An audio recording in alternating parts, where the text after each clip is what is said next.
vidéo en ce jeudi soir. Cette semaine, j'ai demandé, cette semaine, il passé, j'ai demandé sur mon groupe Facebook si les gens avaient des sujets de discussion sur lesquels on pourrait parler, ou si vous auriez des passages que vous voudriez parler avec moi. Et j'ai eu un commentaire cette semaine qui me dit que la personne aimerait qu'on parle du voile déchiré, la signification du voile déchiré. Puis, c'est hier soir, oui, en fait, non, ce matin, on est le 22, c'est ça, mais pour vous, hier matin. J'ai eu à cœur, en me réveillant, de lire dans Hébreux 9. Et Hébreux 9, je ne savais pas c'était quoi, je connais pas tous les passages de la Bible par cœur, mais je suis allée lire. Je me suis réveillée avec ça, puis je suis allée lire. Puis, c'est en partie une explication de ce que le voile déchiré veut dire. Peut-être que vous ne me voyez pas venir si vous connaissez le passage, mais je vais vous expliquer au fur et à mesure où ce que je veux aller avec ce sujet-là, puis pourquoi que ce sujet-là m'est revenu en tête en lisant ça. Donc, on va lire ensemble au complet. Je sais qu'il est un peu long, mais on va le lire au complet pour pouvoir bien comprendre le pourquoi que je m'en vais là. Donc, on y va. Hébreux 9. 1. La première alliance avait aussi des ordonnances relatives au culte et le sanctuaire terrestre. Un tabernacle fut en effet construit. Dans la partie antérieure appelée le lieu saint, étaient le chandelier, la table et les pains de proportion. Derrière le second voile se trouvait la partie du tabernacle appelée le Saint des Saints. Refermant l'autel d'or pour les parfums et l'arche de l'Alliance, entièrement recouverte d'or. Il y avait dans l'arche un vase d'or contenant la manne, la verge d'Aaron qui avait fleuri et les tables de l'Alliance. Au-dessus de l'arche avaient les chérubins de la gloire, couvrant de leurs ombres le propitiatoire. Ce n'est pas le moment de parler en détail de là-dessus. Or, ces choses étant ainsi disposées, les sacrificateurs qui font le service entrent en tout temps dans la première partie du tabernacle. Et dans la seconde, le souverain sacrificateur seul entre une fois par an, non sans y porter du sang qu'il offre pour lui-même et pour les péchés du peuple. Le Saint-Esprit montrait par là que le chemin des lieux très saints n'était pas encore ouvert, tant que le premier tabernacle subsistait. C'est une figure pour le temps actuel, où l'on présente des offrandes et des sacrifices qui ne peuvent rendre parfait sous le rapport de la conscience celui qui rend ce culte, et qui, avec les aliments, les boissons et les diverses absolutions, étaient des ordonnances charnelles imposées seulement jusqu'à une époque de réformation. Verset 11. Mais Christ est venu comme souverain sacrificateur des biens à venir. Il a traversé le tabernacle, de plus grand et plus parfait qu'il n'est pas construit de la main de l'homme, c'est-à-dire qu'il n'est pas de cette création. Il est entré une fois pour toutes dans les lieux très saints, non avec le sang des boucles et des veaux, mais avec son propre sang, ayant obtenu une rédemption éternelle. Car si le sang des taureaux et des boucs et la cendre d'une vache répandue sur ceux qui ont souillé, sacrifiant et procure la pureté de la chair, combien plus grand le sang de Christ, qui a un esprit éternel, s'est offert lui-même sans tache à Dieu, purifiera-t-il votre conscience des œuvres mortes, afin que vous servez le Dieu vivant.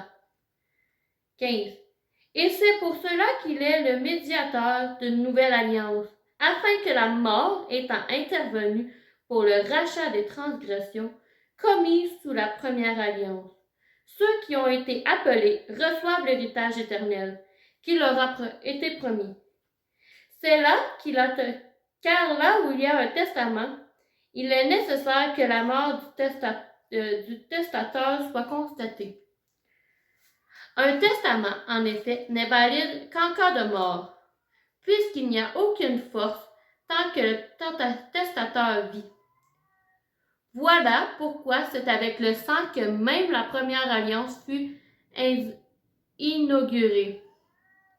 Moïse, après avoir prononcé devant tout le peuple tous les commandements de la loi, prit le sang des veaux et des boucs avec de l'eau, de la laine éclate et de l'hysope, et il fit l'aspersion sur le livre lui-même et sur tout le peuple en disant: Ceci est le sang de l'alliance que Dieu a ordonné pour vous.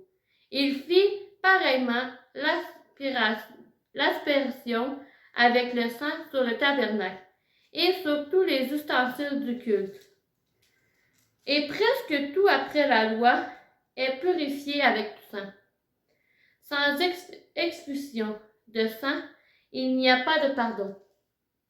Il était donc nécessaire, puisque les images de ces choses qui sont dans les cieux devaient être purifiées de cette manière, que les choses célestes elles-mêmes le fussent par des sacrifices des plus essentiels que ceux-là.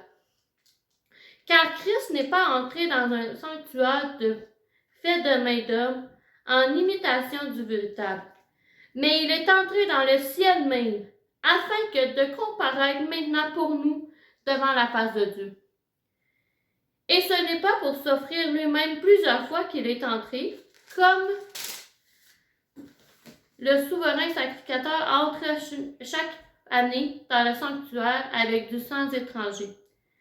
Autrement, il aurait fallu qu'il eût souffert plusieurs fois, depuis la création du monde, tandis que maintenant, à la fin des siècles, il a paru une seule fois pour abolir le péché par son sacrifice. Et comme il est réservé aux hommes de mourir une seule fois qu'après le vain jugement, de même Christ s'est offert une seule fois pour porter les péchés de plusieurs. Apparaîtra sans péché une seconde fois à ceux qui l'attendent par leur salut. Amen. Écoutez, au début, dans le temps de Moïse et dans le temps de Jésus, avant Jésus, ils disent, le tabernacle, le lieu très saint en fait, n'était pas accessible à tous. Seulement que le souverain sacrificateur pouvait entrer. Quand Jésus est venu pour se sacrifier lui-même, donc il a donné son propre sang qui était pur, sans péché, parce que dans le temps, il devait faire un sacrifice de sang pur. Mais pour qu'ils comprennent la réalité de ce qui était en train de se passer, Dieu devait agir comme tel.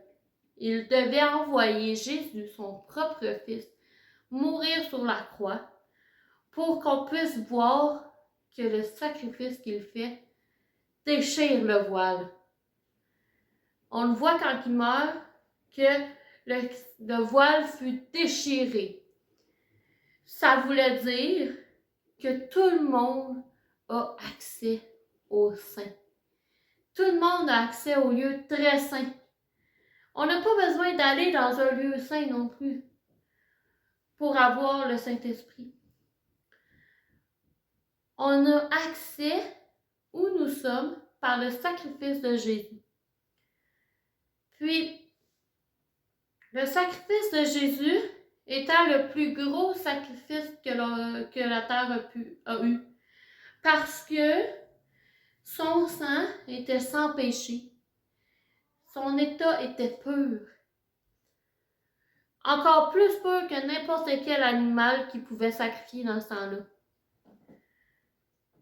Jésus est descendu sur la terre pour donner exemple aux hommes que seulement que lui peut être le meilleur sacrifice qu'on peut pas avoir. Puis, un sacrifice, c'est avec du sang. Ils le disent depuis le début des temps, c'est avec du sang. C'est pourquoi Jésus devait couler de son sang pour qu'on puisse être pardonné de nos péchés. Parce que dans le temps, ce qu'il faisait, il tuait un bœuf ou un animal pour avoir le sang, pour pardonner les péchés des gens. Puis c'était une personne qui le faisait. Mais aujourd'hui, ceux qui croient peuvent avoir accès à ça, sans même avoir de sacrifice à faire. Sacrifice humain, je veux dire. C'est sûr qu'on va avoir des choses à changer. Des fois, c'est des sacrifices en elles-mêmes de changer de vie pour Dieu.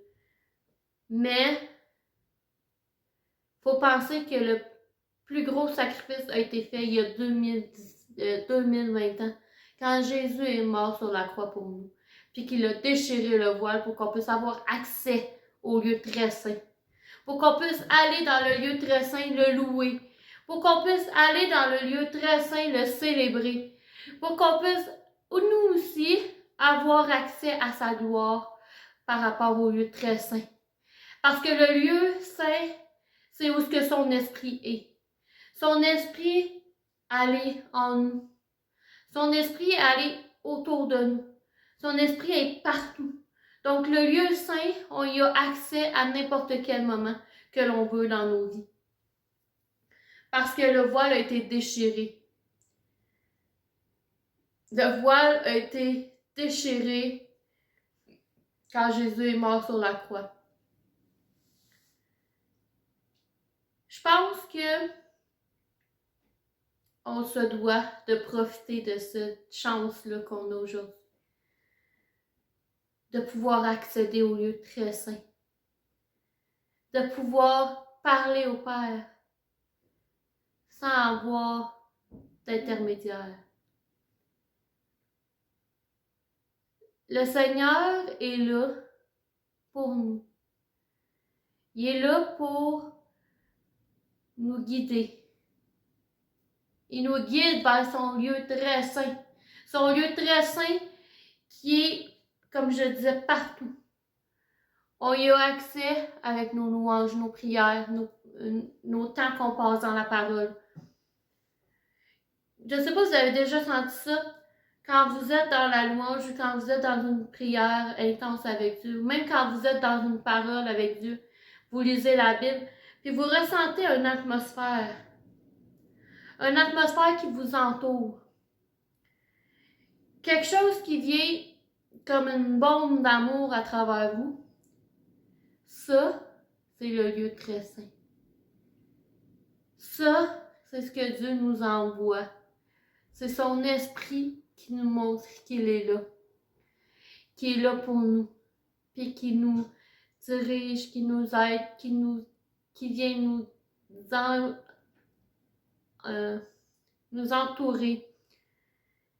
Il est toujours là, toujours présent grâce au voile déchiré. On y a accès. Puis le voile déchiré, c'est Jésus qui l'a fait déchirer par son sacrifice. Le plus grand des sacrifices qu'on ne peut pas connaître. Le Seigneur Jésus a versé son sang pour nous sur la croix. Il a versé des larmes pour nous. Il n'a pas toujours été au ciel, puis il a souffert. Il a souffert comme un humain. C'est pas parce qu'il est Dieu qu'il n'a pas souffert. Au contraire. À un moment donné, il dit, Père, pourquoi m'as-tu abandonné? Si même Jésus pense que Dieu l'a abandonné, c'est parce qu'il a souffert. Il a souffert pour nous. Même Jésus lui-même pense que son Père l'abandonne. Mais Dieu a toujours été en contrôle. Dieu savait pourquoi il faisait ça. Il savait pourquoi il envoyait son Fils pour nous. Pour qu'on puisse être sauvés. Pour qu'on puisse croire que Jésus est le roi des rois. Puis que c'est lui qui est ressuscité. C'est lui qui est vivant. C'est lui qui nous donne accès au lieu très saint. Je ne veux pas être trop longue. Je pense que c'est déjà un bon début du sujet. Je pense qu'on comprend c'est quoi l'accès au voile déchiré. Puis ce soir, si tu n'as jamais accepté le Seigneur puis que tu vois cette vidéo, puis que tu crois au voile déchiré, que tu crois que Jésus est mort pour toi, puis qu'il a fait le sacrifice de donner sa vie pour toi, je vais t'inviter à faire la prière que je vais faire. Puis même si tu as déjà accepté le Seigneur, puis que tu te dis, je ne sais pas si ma foi est encore là. Je ne sais pas si je vois Dieu dans ma vie. Je ne sais pas si j'inclus Dieu dans ma vie. Je t'invite à faire cette prière-là aussi. Avec moi. Parce que cette prière-là va te donner accès au lieu très saint. Cette prière-là va te donner accès au Père. Cette prière-là va te donner accès au ciel pour l'éternité. Puis tout le monde veut avoir le ciel pour l'éternité. Je pense pas que personne veut finir en enfer. Parce que c'est vraiment pas le fun l'enfer. Moi, je veux aller au ciel. Je veux aller chanter des louanges avec Dieu. Je veux aller louer le Seigneur au ciel avec les anges. Donc, si aujourd'hui, tu fais cette prière-là avec moi, fais-la de tout cœur. Crois que le Seigneur est ton sauveur. Crois que le Seigneur est celui qui est venu sur la terre pour sauver tes péchés, pour pardonner tes péchés puis sauver ton âme. On va prier ensemble. Je vais terminer comme ça. On va prier ensemble pour faire la prière. Seigneur, merci Seigneur parce que tu es mort pour moi. Seigneur, je crois fortement que tu es mort pour moi, pour venir pardonner mes péchés. Seigneur, je sais que je suis un pécheur. Je sais que je ne vis pas une vie digne de ton nom, Seigneur.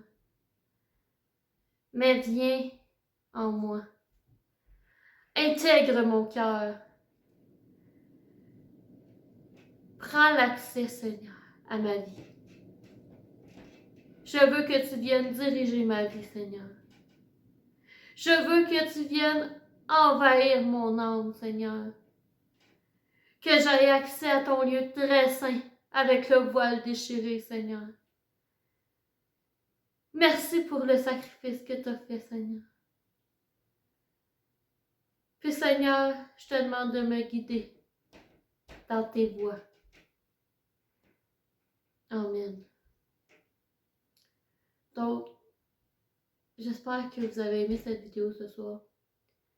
Puis si vous avez fait la prière pour la première fois, venez me voir en privé.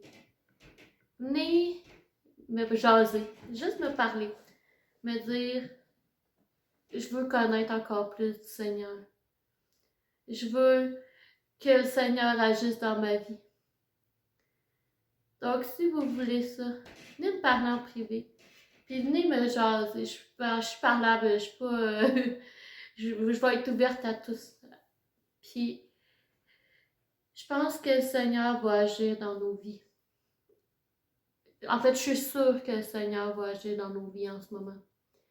Parce qu'il est là pour nous. Puis il est là pour nous aider. Il est là pour nous sauver. Donc, sur ce, je vous dis bonne soirée. On se revoit demain pour une autre vidéo. Bye!